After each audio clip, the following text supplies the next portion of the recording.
Given that there is no cross and therefore no redirect, we now proceed to allow the senator judges for their interventions in the order that they signify their intent to ask questions and make interventions. The Honorable Erwin Tulfo, thereafter the Honorable Rafi Tulfo, thereafter the Honorable Senator Judge Aquino. The Honorable Tulfo is recognized for his interjections and interventions. You have 2 minutes, sir. Thank you, Mr. Presiding Officer. Ms. Witness, Ms. Constantino, dyan ba talagang account ng mga OVP sa bangko ninyo, sa show? Or si VP lang ang nag-open ng account dyan sa bangko ninyo? Yung Office of the Vice President po. OVP. Opo. So, hindi lahat dyan may account ang OVP? Wala na po akong alam. Okay. Kaya nga po, tanong ko natin, si dating VP Robredo po ba nagbukas din ng account dyan?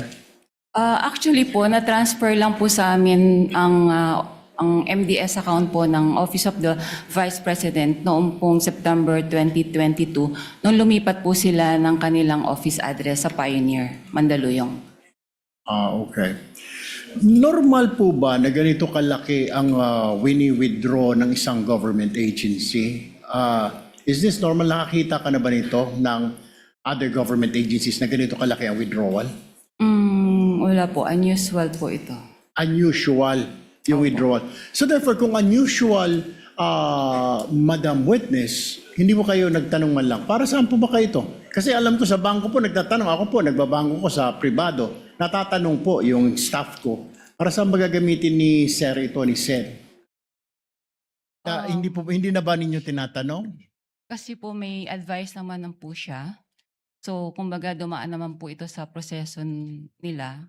Kaya, I don't think po na Pero magtanong pa kami. what is the SOP? Ano pong standard operating procedure pag may mga malalaking withdrawal? Or exempted pag mga government agency, lalo po't mga matataas na ahensya ng pamahalaan? Wala na pong exemption. Kaya lang po itong sa particular na transaction po ng OVP, bali meron naman po kasi silang fino-forward na advice po sa branch. Okay. Alam niyo po ba na ito ay for intelligence fund, yung wini-withdraw? Hindi po. Hindi niyo po alam na Intel fund ito. Opo. Pero nagduda po kayo sa ganitong kalaking halaga. Is that correct? Sa personal opinion namin sa bangko, parang syempre po, saan kaya gagamitin po yung yung cash na to? So, pero hindi naman po namin tinanong na. Kasi may advice naman po siya. Okay, panghuli na lamang po, Madam Witness. May other agencies pa ba na may account sa inyo? Marami naman pong mga government agencies po sa Sa Land branch Bank show. ninyo? Okay. Pero walang mga ganito kalalaking withdrawal? So far po kasi na-convert na po lahat kasi sila sa mga online system like yung sa ATM payroll. So hindi na po ganyang kalalaki mga withdrawals po nila. Thank you, Madam Witness. Thank you, Presiding Officer. Thank you, Senator Judge Erwin Tulfo. Senator Judge Rafi Tulfo is recognized. You may proceed, sir, when you're ready for interjections and interventions. You have 2 minutes, sir.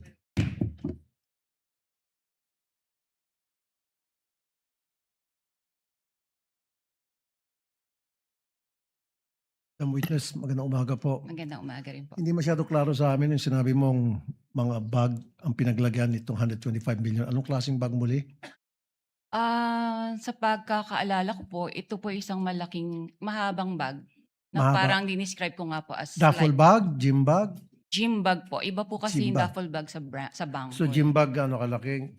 Sandi Mahaba po. pa? Okay. Ayon sa BSP, ang 1 million approximately 1 kilo. So that's 125 million. So si Gina lamang ang nagbitbit ng 125 kilos palabas ng bangko? Ang alam ko pong assistance po na naalala ko po ay nag-provide po kami ng trolley. Ng trolley. At Opo. mag-isa lang si Gina.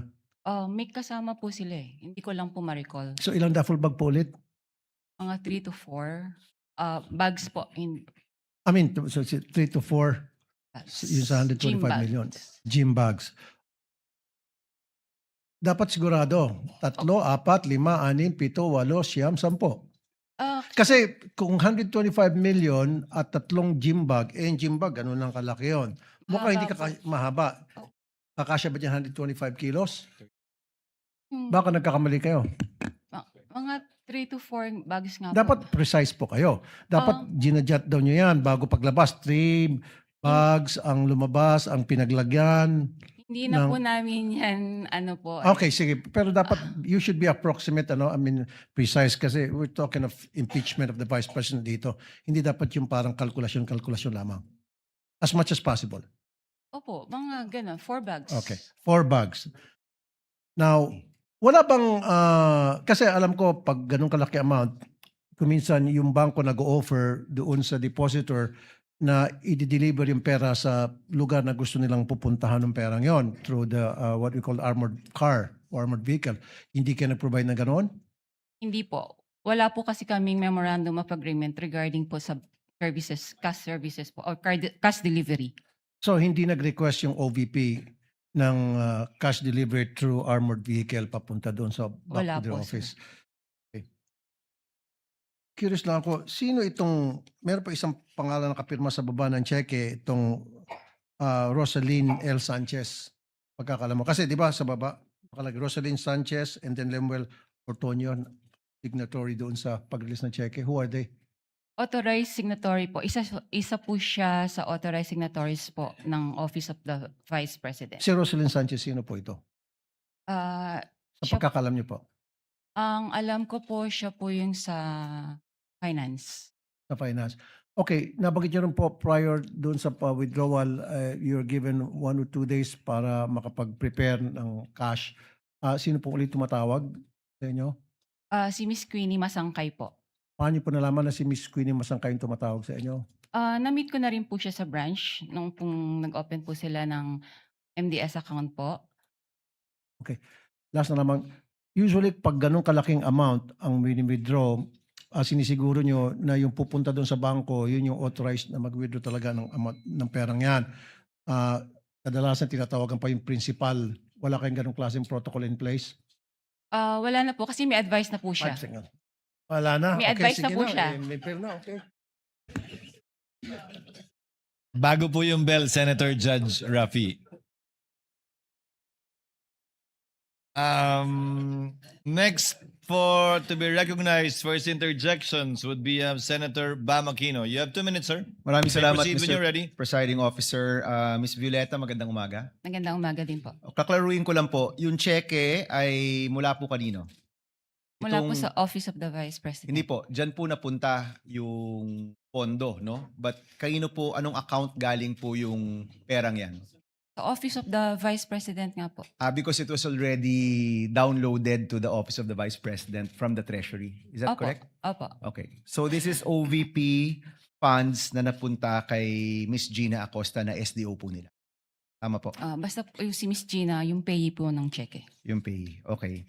Nabanggit niyo po kanina na unusual po yung laki, no? Kapag ganun po, do you report this to any agency? Kung nagtatakan niyo po na parang ang laki naman ito. Do you do any reporting or wala na pong reporting yan? I'm sorry, Your Honor. May we invoke po yung AMLA rule na hindi po kami pwede mag-disclose any information po regarding sa reporting. Sa reporting? Okay. AMLA rule po siya. Let me rephrase the question. Ang government transactions po ba ay sakop ng AMLA rules? Makakasagot po niyan ang AMLC po. Hindi, pwede niyong sabihin, hindi ko po alam yung sagot. Kayo po isang branch manager, so kayo po yung nasa landmark ng ilang taon, alam niyo po yung mga rules. Nais ko lang pong malaman kung ang government transactions ba ay sakop ng AMLA regulations po natin. Wala naman pong exemption. So sakop po siya. Ako po. Okay. So, ang sinasabi niyo po ba sa AMLA rules ay kasama ito sa mga covered or suspicious transactions? Tama po ba?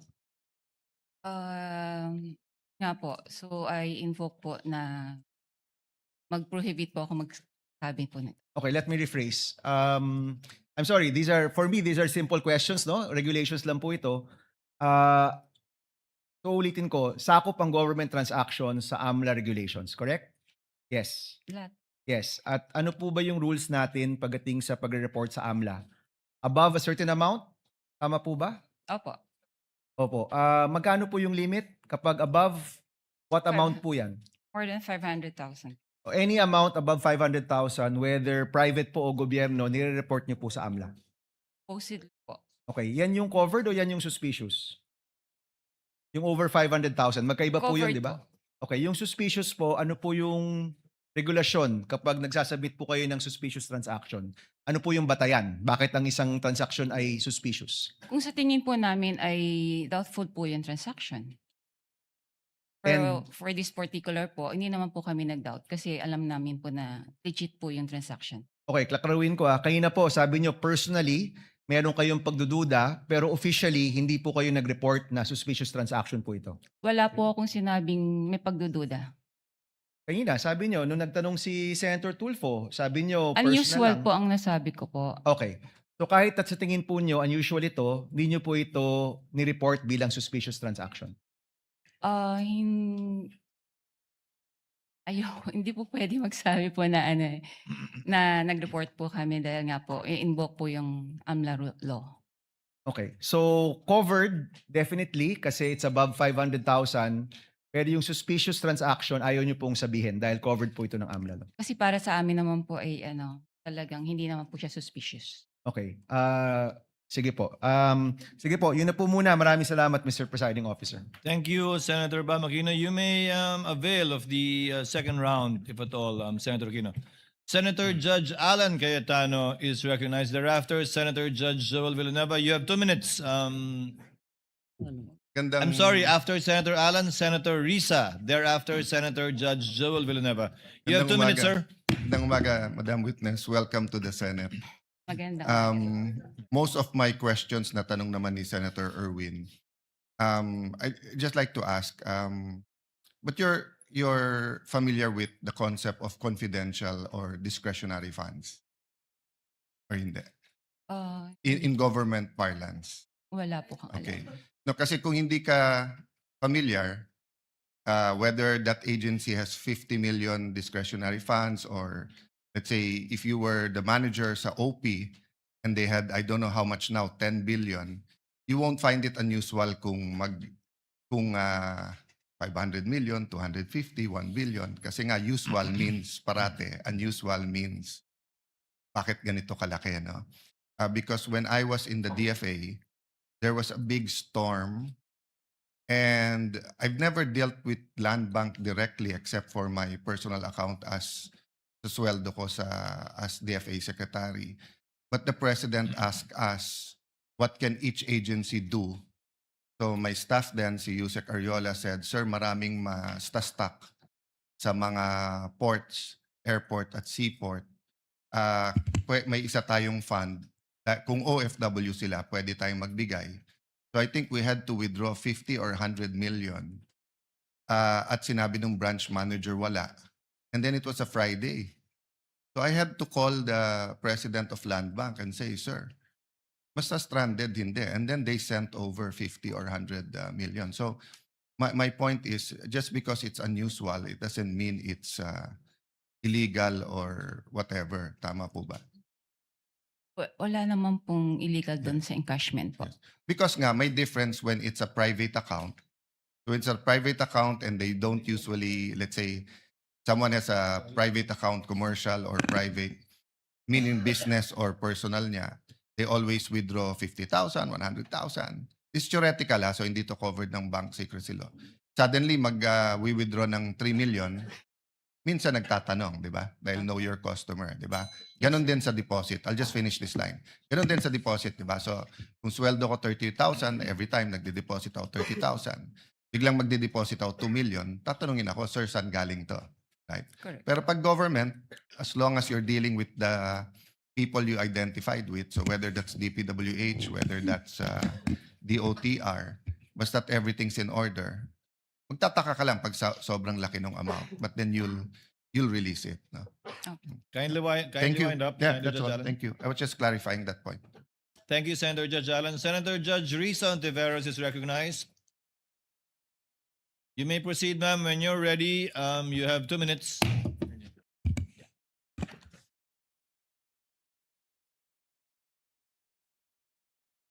Salamat po, Mr. Presiding Officer. Madam Witness, yung 32 years nyo po na sinabi sa banking industry, yun po ba lahat ay sa land bank lamang? Opo. Okay. And then, sabi nyo po, unusual. Unusual yung withdrawals na ito. Sa 32 years nyo po sa banking industry, sa land bank, nakakita na po ba kayo ng ganyang kalaking amount na withdrawal ever before? First time po. First time. Okay. Sabi nyo nga kanina, unusual yung amount. First time, may ganyang amount na 125 million pesos. Bakit yung sinabing unusual? Ano yung floor nyo para sabihing unusual yung isang amount?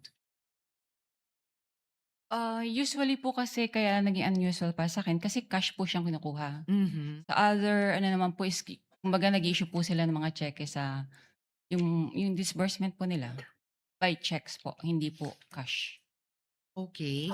So hindi lang yung laki nung halaga na 125 million ang unusual din na yung ganyang unusual amount ay sa cash kinuha at hindi sa mga cheque.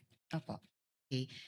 And yung 125 million, yun ba yung minimum na pag kinuha in cash, sasabihin nyo unusual? Or meron bang lowest amount na kapag kinuha in cash, sasabihin nyo na rin unusual?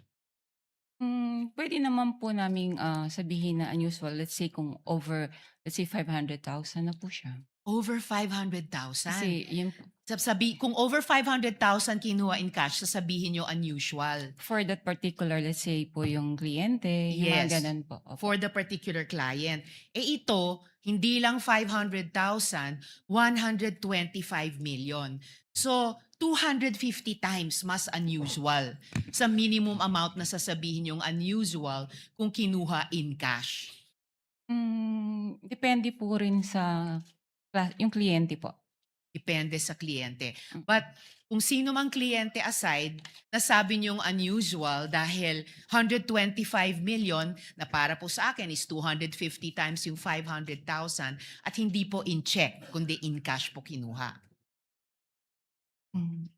Pwede nga po, depende po sa depositor po niya. Kung regular lang sa kanya yung mga ganang withdrawals or what, it's usual. Okay. Pero kung parang for the first time ma-encounter namin that much, unusual po sa And amin. this was your first time. Opo. And in your 32 years, higit 3 dekada, kung masasabi nating pambihirang amount ito in cash, Opo. masasabi nating once in a lifetime yung ganitong amount in cash.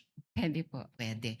Alright. Salamat, Mr. Presiding Officer. Thank you. Tutuloy ko po sa second round. Thank you, Senator Judge Risa. Senator Judge Villanueva, thereafter, our distinguished Senate President. You may proceed, sir, when you're ready. You have 2 minutes. Thank you, Sir Presiding Officer, Senate President. Madam Witness, binanggit niyo po yung unusual, no? Gusto kong susugan yung katanungan. Yung usual, below 500,000 pag individual. Pero kung ito'y government agency, paano niyo masasabi na ito'y unusual? Any depositor naman po, kung hindi naman po ganong frequent silang nag-withdraw ng ganong kalaking cash. Kaya po, naano ko siyang unusual. Kung ganito po, na 4 na beses na nag-withdraw na 125 million, would you say usual na siya? Unusual nga po. No, Kasi- kung 4 na sunod-sunod na yung binanggit po ninyo, 125 million, sunod-sunod, nagiging usual na po ba siya o unusual pa rin? Pwede naman po. Na What is usual. it? Kung sunod-sunod naman po, magiging ano na po siya. Talagang usual transaction na po yun. So, kung ganun nga po, na 4 na sunod-sunod, usual transaction na siya. Opo.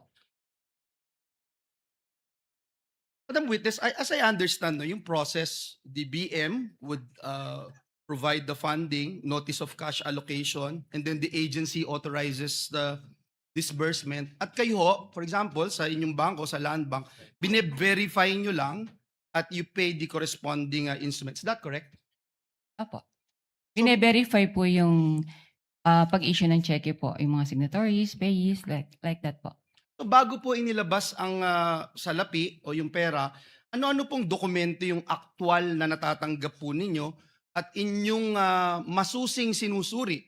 Kasi sabi nyo nga ho, I'm sure from the first withdrawal, as you made mention, it's unusual.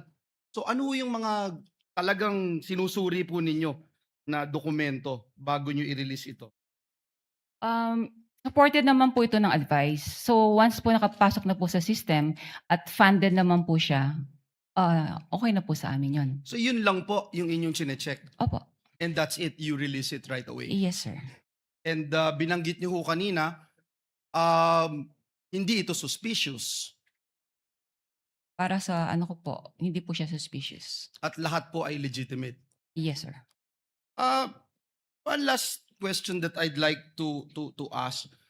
With this amount of money that will be withdrawn by the payee, ano ho yung mga advance arrangements? Kasi hindi, sabi nyo nga ho, hindi usual yung biglaan, no? 125 million.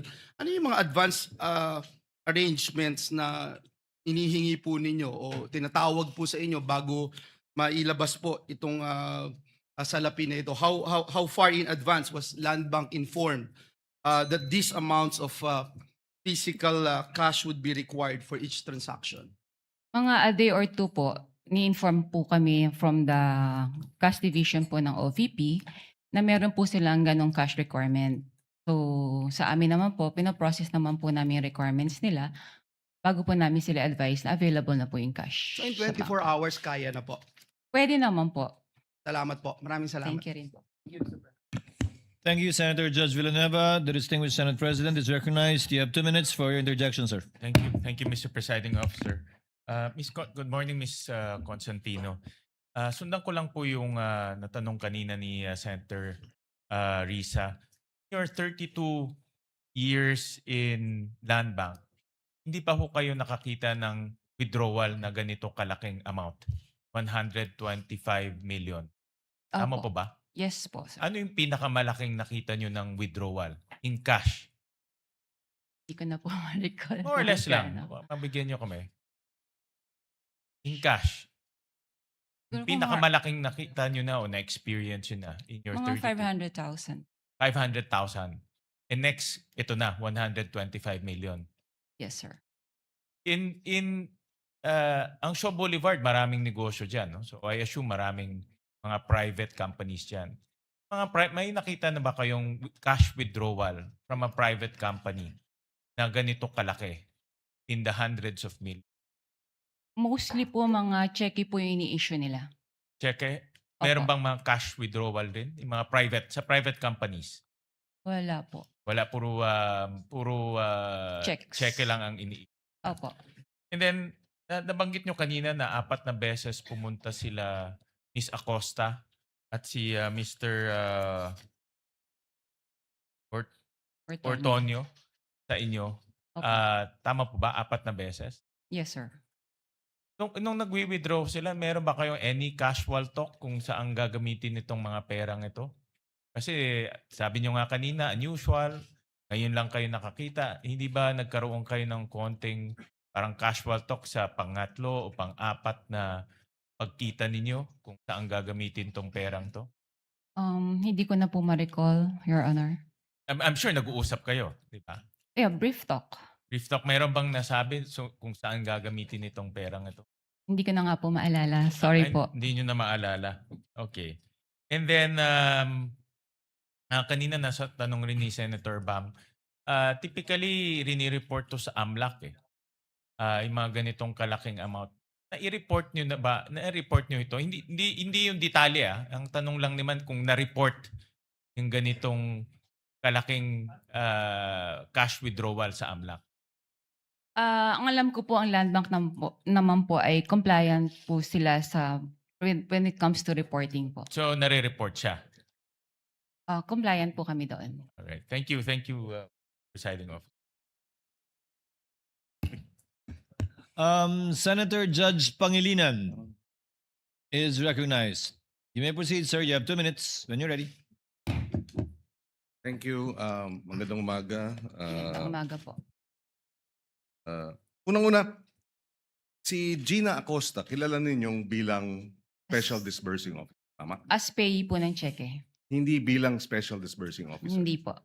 kung siya ang pay, hindi, at sinabi nyo, iba ang tumatawag sa inyo na 2 days in advance. Iba Sin- po. Diba? Sino yung sinabi nyo yung tumatawag? Si Miss Queenie Masangkay po. Miss Masangkay. Opo. Bakit iba? Would you know? If you know, bakit iba yung pay, iba yung tumatawag? Wala po kang idea kasi it's under the agency po kung sino pong gusto nilang gawing payee po. Pero bakit si Masangkay ay kilala mo? Nagpakilala siya? Did you meet each other? Na-meet ko po siya kasi po bago po sila mag-open ng account po sa amin, so nag-visit po sila sa branch. Okay, so you knew her personally and therefore siya ang tumatawag. Pero ang pay ay si Miss Gina Acosta. In other accounts, would you know or would you have experience na ganun din? Iba yung pay, iba yung tumatawag? I suppose yes, no? Wala po akong idea. Okay. Doon sa nabanggit niyong first time ang ganyang kalaking halaga, kaya sabi niyo unusual. Meron pa bang ibang ahensya? Tama bang sabihin, walang ibang ahensya ng pamahalaan ang naglalabas ng ganyang kalaking pera sa inyong accounts, sa inyong branch? Dahil kayo ay depositary ng government bank, hindi ba? Wala na po akong ma-recall kasi nga po kagaya ng sabi ko kanina, lahat po ay na-convert na po sila sa mga online transactions. And most government agencies would use checks Checks or online transactions po. or online transactions. Okay. So, and sinabi nyo, ang average na cash transactions sa inyong withdrawals, apart from yung 125 million na cash, yung average is about 500,000. Tama? Yung average amount ng cash. Pwede po or lower than that. Kung cash po. Opo. Yes. So, malaki yung agwat, no? Opo. And that's why you say it's unusual. Yes, sir. Okay.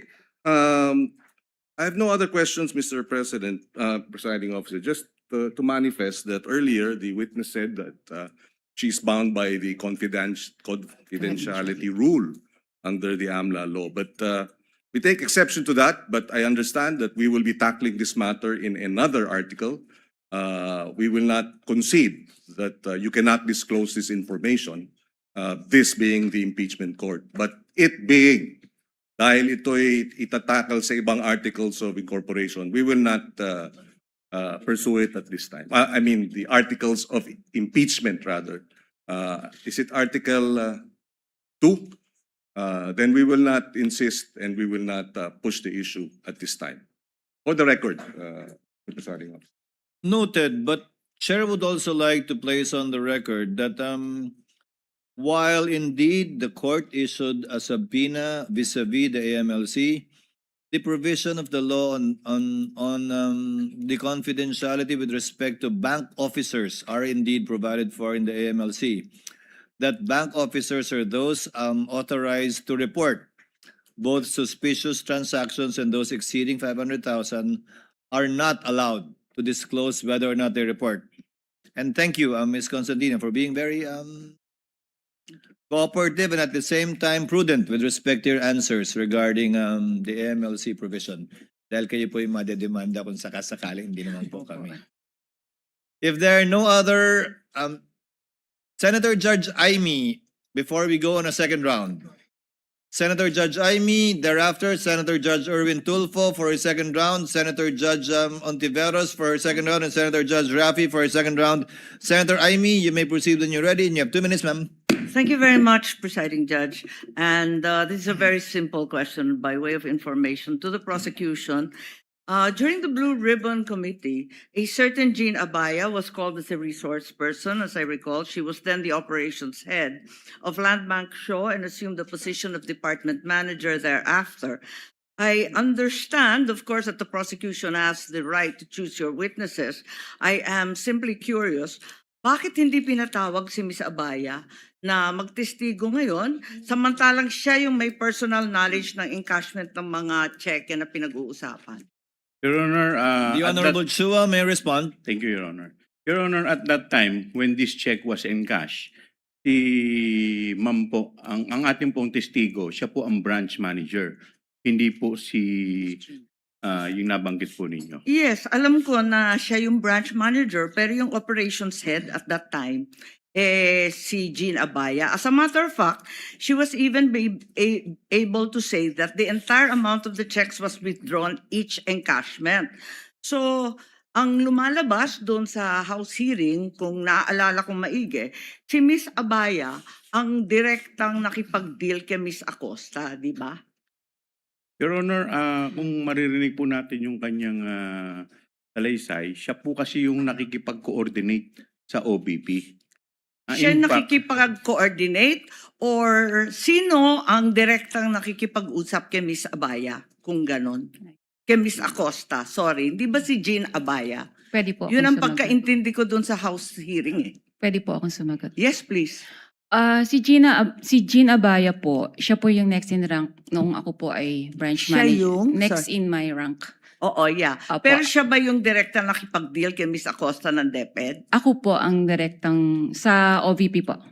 Nakakapagtaka lang kung bakit nung House hearing, si Miss Abaya ang siyang nagsabi ng direktahan na yung entire amount ng cheque was withdrawn each encashment. Hindi po kayo. Ba't nagkaganon? Your Honor, bali po si Gina Baya po ang naging incumbent manager. Siya po yung pumalit sa akin as branch manager. So at that time, tinanong po nga siya. So since operations manager po siya, aware din po siya sa transaction. Pero natanong din po siya kung sinong direktang kumakausap sa cash division Okay. staff. So kaya po ako napatawad. Kayo yung direktang nakipag-usap. Opo. Kahit siya ang nag-attest na talagang buong amount ang withdraw. Ganun ba Aware yun? naman po siya sa mga transactions din po sa branch. Okay, maliban doon, Ms. Constantino, nung House Blue Ribbon, narinig ko, nung tinanong ni Congressman Luistro, sino ang nag-withdraw ng pera at linagay sa mga bag, nung una, sabi niyo, you didn't recall. Matapos noon, medyo may leading question si Congresswoman noon eh. Kasi ang sabi, do you recall Miss Acosta? Do you recall Mr. Ortonio? Bigla ninyong naalala si Miss Acosta at si Mr. Ortonio. Tama ba yun? Ba't nagkaganon? Nung una, hindi ninyo maalala. Pagkatapos noon, naalala na ninyo.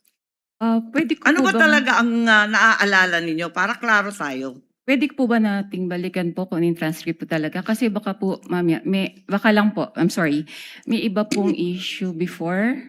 Tapos po natanong ako kung bakit ko po kilala yung dalawa.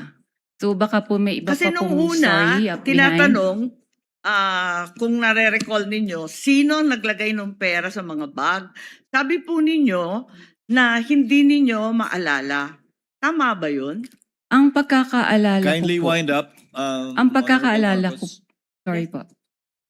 Ang pagkakaalala ko Sumasagot po, ang sinagot ko po yon na si Yes, Miss yes. Gina ang naglagay at si Mr. Ortonio. Ang hindi ko po ma-recall kung sino po yung naglabas na ng cash. Uy, hindi ng ko bags. tinatanong yon. Hindi yon ang tinutukoy ko. Ang tinutukoy ko, yung paiba-ibang sagot. Kasi nung una sabi nyo, hindi ninyo maalala kung sino naglagay ng pera sa bag. Pagkatapos nung binanggit sa inyo, do you recall Miss Acosta, do you recall Mr. Ortonio? Naalala ninyo kung sino naglagay na yung dalawa. Bakit ganon? Yun lang po. Ang Kindly wind up, pagkakaalam, ma'am. ang pagkakaal- sorry po. Considering that Miss Acosta is allegedly the payee, bakit hindi nyo yun naalala kaagad? Doon ako nagtataka. Wala po akong matandaan na sinabi ko na hindi ko ma-recall po yung naglagay ng pera sa bags. Ang alam ko po, nare-recall ko kung sino po ang naglabas ng bags. Okay, Outside the bag. balikan na lang po natin yung transcript Sige doon sa po. lower house Kung pwede at po. baka maipaliwanag ninyo sa amin na maigi. Maraming salamat. Sige The po, lady may ma'am. avail for round 2 with the permission of Senators Erwin Tulfo, Ontiveros, and Rafi Tulfo. Chair would like to acknowledge Senator Lacson first since it is his first round to ask questions. Thereafter, we will be recognizing in this order Senators Erwin Tulfo, Senator Ontiveros, and Senator Rafi Tulfo for their second round. Senator Lacson may proceed. You have Thank 2 you, minutes, sir. Mr. Presiding Officer. Hindi po ako magtatanong. I will only make a manifestation. I'm only wondering why neither the prosecution nor the defense is presenting a competent witness in the handling of intelligence and confidential fund. Kasi po, in my previous life, sa intelligence, sa law enforcement, ang natatandaan ko, kasi limited yung purpose ng intelligence at saka confidential fund. Nagtataka lang ako, nakita ko yung regularity ng withdrawals ng cash parang every quarter except for December, December 20. So sana kung para ma-educate kami at saka magkaroon kami ng informed decision later on, sana meron tayong competent witness sa pag-handle ng intelligence fund or confidential fund. Para nang sa gano'n naman, ma-appreciate namin at matanong din namin sarili namin, regular ba yung every quarter kasi January, April, tapos July, di ba? Parang regular eh. Ang alam ko, pagka may pangangailangan dahil merong intelligence gathering operation, may confidential activities, saka palang mangangailangan ng pera. So yun lang, Mr. Presiding Officer. Your Honor. The defense may also Maybe- respond or comment Yes. so with the prosecution. Thank you. We will recognize both sides, but recognize first to respond to the inquiry of the manifestation rather of Senator Judge Lacson. The Honorable Chua. You may proceed, sir. Thank you, Your Honor. Your Honor, we will be presenting our witness pero hindi po siya yung testigo po pagdating po dyan. In time po, we will be presenting witness or witnesses that will explain yung manner po ng confidential Kasi fund. I asked my staff, wala po sa listahan ng testigo na meron tayong competent witness. So saan ang galing yung sinasabi niyo may present Yung kayo? COA po. They will be the COA one is to- not a competent witness sa pag-handle ng intelligence and confidential funds. Meron- Somebody, Your Honor, meron po you know, kasi maybe kaming a retired- reservation. a retired intelligence officer, somebody like that na maalam mag-handle. Nagtataka lang ako bakit masyadong regular tapos yung una pa, natapat pa na magpapasko. Yes, Your Honor, may present po kami pero kung makikita po ninyo dun sa aming pre-trial brief, meron po dong reservation. Thank you. Thank you po. Confidential pa daw po. The Honorable Attorney Power rather is recognized for your comment to the manifestation of Senator Lacson. Thank you, You may Mr. proceed, sir. Presiding Officer. Same comment actually with the prosecution, Your Honors. Meron din po kasi tayong mga reservations. So we will present when we feel necessary, Your Honors. Sa ngayon nga, confidential pa din yung witness niya. Senator Erwin Tulfo is recognized for his availment of round 2. You may proceed, sir. You have 2 minutes. Thank you, Mr. Presiding Officer. Miss Witness, ito pong transaksyon na 125, 4 times po yata ito. Tama po ba? Tama po. Alright. Hindi po ninyo na-report ito sa AMLAC? Gaya po ng sabi ko po, na-invoke ko po yung AMLA rule prohibiting us to disclose po any information regarding No, I'm that. not saying na you have to disclose to us. Pero I'm saying, kailangan po bang i-report ito? Kasi ma'am, ayon po sa AMLAC law natin, covered po ang lahat po ng government transactions ng government agencies. Tama po ba? You Opo. agree to that? All right. Yes po. At saka, another thing, ito po ba ang transaksyon na ito ay nasa ilalim ng list of due and demandable accounts payable LDDAP? At saka, meron po bang itong advice to debit account ADA? Meron po silang advice na nai-issue po yan. Okay, pero nasa ilalim po ba ito ng LDDAP, yung list of due and demandable accounts? I Payable. think agency na po ang pwedeng sumagot po regarding this. Okay, all right. That's all, Mr. Presiding Officer. Thank you, Senator Judge Erwin Tulfo. Senator Judge Risa Ontiveros for her second round. You may proceed, ma'am. When you're ready, you have 2 minutes.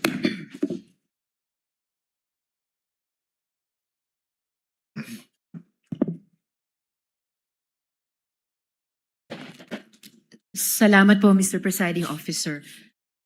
Madam Witness, yung unusual pa rin, bago ibang tanong. Sinabi nyo kanina sa prosecution may cash involved limit. Magkano po yung cash involved limit Sa branch po sa namin. branch ninyo? Pwede, pwede ko bang hindi sagutin po yan for security? All right. Then hindi ko itatanong yung follow-up question doon. Ito na lang. Sabi po ninyo, wala ang branch ninyo ng ganyang amount. Kung pwede nyo sabihin, magkano po ang halaga na meron ang branch nyo? Yung malaki po kasi amount. So in Yes. any given day po kasi talagang wala po kaming branch. So pwede ko po in average kung ano lang po yung sa tingin namin na kasya po yung during the operational transactions po ng branch. for the Magkano day. po yung average na yon sa branch nyo? Transactions for the day? For us mga ano po, maybe mga 20 M po. 20 M. So ito pong 125 million ay times 6 po dun sa average na transaction sa branch nyo in a given day. Opo. Okay. And then sabi nyo rin po kanina sa prosecution, kailangang tawagan ang cash center ninyo para i-transact yung amount. Magkano po yung floor ulit na halaga para kailangan yung tawagan ang cash center ninyo? Any cash requirements naman po ay tinatawag namin sa cash center po namin for assistance. Okay. Would you say anything above 20 million, kailangan kayong tumawag sa cash center?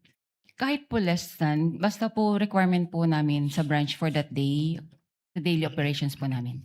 And yung 125 million na yon ay lampas sa kaya ng branch nyo in that day. Opo.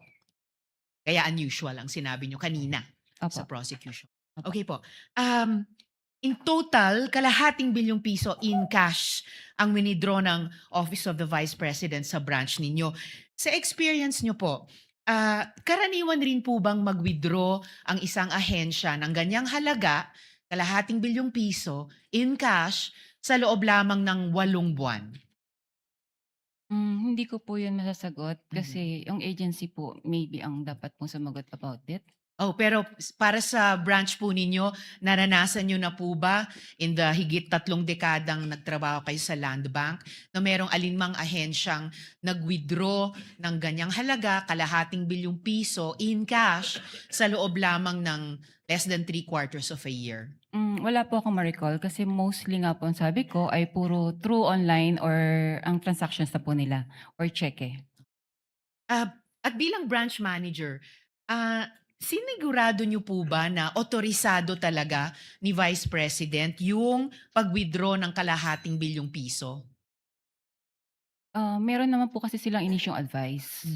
So binase naman po natin yung checking na inisyu kay Ms. Gina Costa na ito po ay may advice na po and funded. Right. So batay dun sa issue advice ni Ms. Jean Acosta, yun na yung pagtitiyak nyo na otorisado ni VP yung pag-withdraw nitong kalahating bilyong piso in Opo. cash. Opo. Salamat po. Salamat, Mr. Presiding Officer. Last 2 questions if there's a final round. Judge Risa, Senator Judge Rafi Tulfo for his availment of round 2. You may proceed, sir, when you're ready. You have 2 minutes. Witness, our government agency accounts being open sa Land Bank, ano yung proseso po? Pakiulit po, sir. Ano po yung proseso para yung isang government agency ay makapag-open ng account sa Land Bank? Meron pong request na galing po sa kanila. At the same time po, meron din pong approval from the Bureau of Treasury na mag-open po sila ng account sa amin. So once approved na po ito, ay ma-open na po yung account sa Land Bank. Very good. Now, sa kaso po ng OVP, sino po yung nag-open ng account? Sino po yung pumunta sa bangko ninyo para i-open yung account ng OVP? Ang alam ko po, nag-inquire po yung head po ng Huwag agency. pong alam ko. Dapat sino po talaga. Sigurado dapat kayo.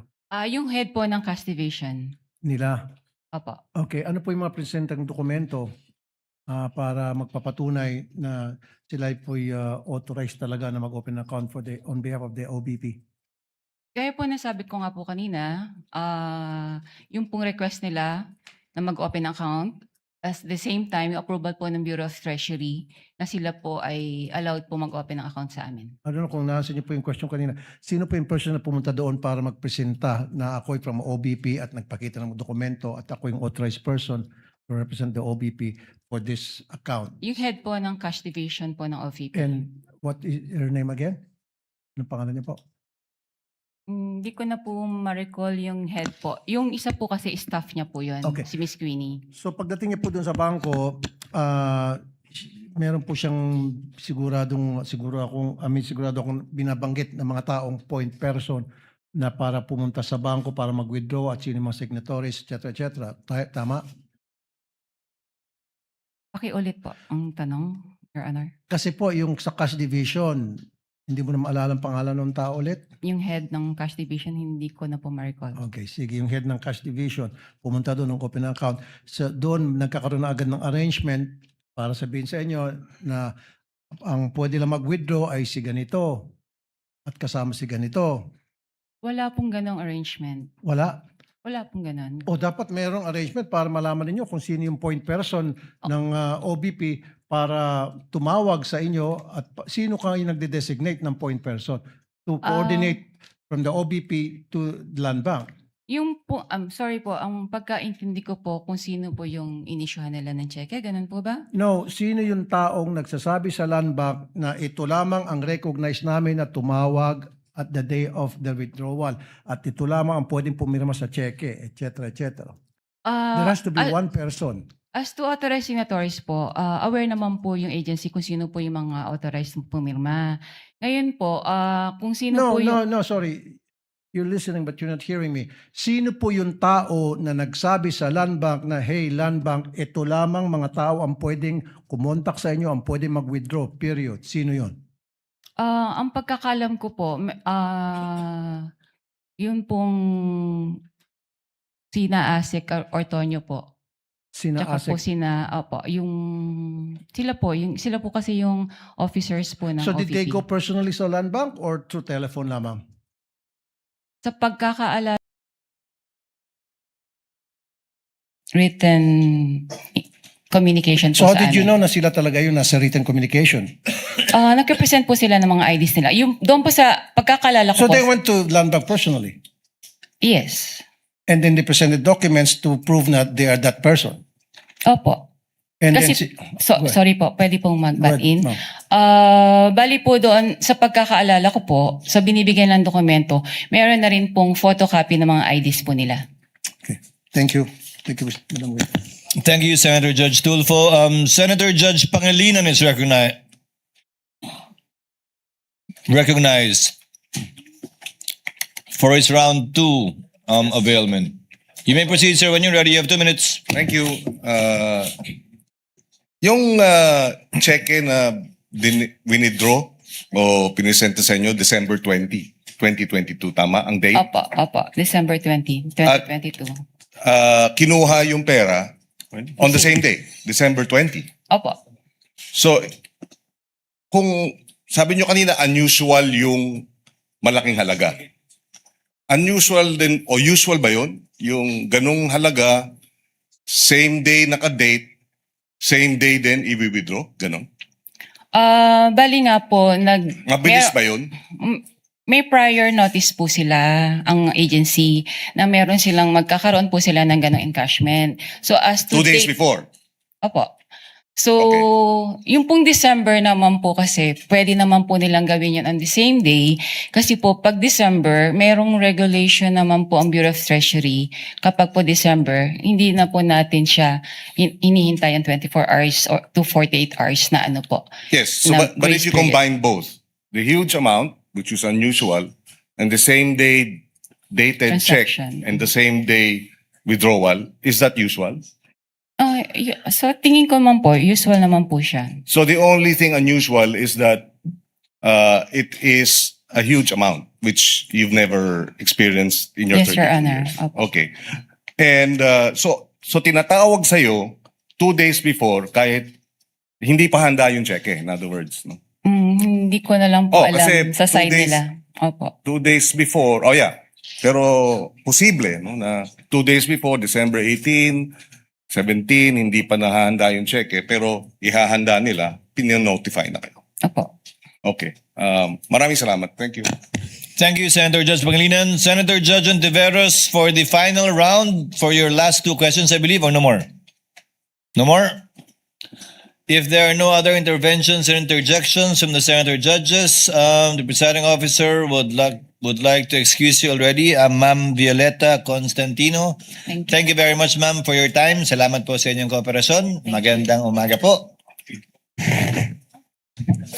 Manang